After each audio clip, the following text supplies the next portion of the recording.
In northern Nigeria, thousands of lives have been lost. Villages burned, school children kidnapped, communities displaced. Armed bandits and terror groups have terrorized rural populations for years. So when state governments began negotiating with these armed groups, many Nigerians asked, is this peace strategy or surrender? Today, we break down the facts, the outcomes, and the hard truth behind negotiations with bandits in northern Nigeria.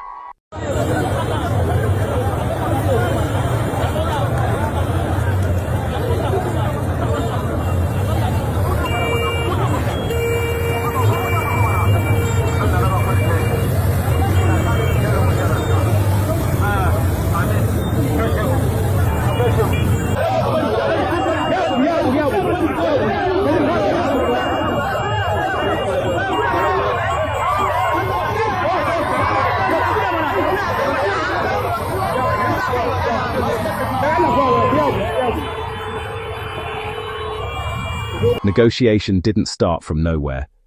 States like Zamfara State, Katsina State, and Kaduna State were overwhelmed by mass kidnappings, cattle rustling, attacks on farming communities, school abductions. Security forces were stretched thin. Forest terrains made military operations difficult, and rural populations were trapped between violence and poverty. So some governors tried what they called a peace dialogue initiative. The idea was simple: offer amnesty, offer financial incentives, offer reintegration programs, in exchange for surrendering weapons. On paper, it sounded like conflict resolution. But did it work? In the early stages, there were signs of hope. In some states, some bandit leaders publicly surrendered weapons. Attacks reportedly dropped for a short period. Markets reopened. Farmers returned briefly to their lands. But then, violence resurfaced. In some cases, splinter groups emerged. Kidnappings continued. Some bandits allegedly collected money and returned to the forest. They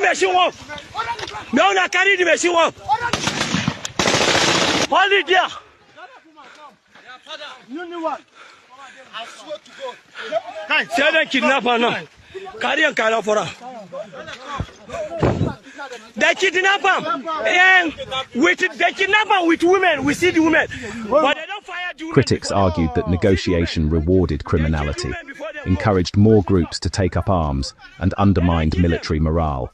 One of the biggest criticisms of negotiation is moral hazard.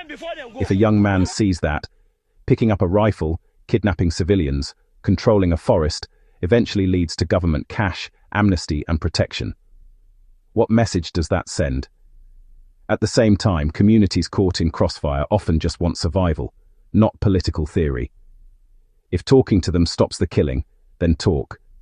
But long-term peace requires justice, economic reform, strong policing, border control, intelligence-led operations. Without these, negotiation becomes a temporary bandage on a deep wound. The truth is complicated.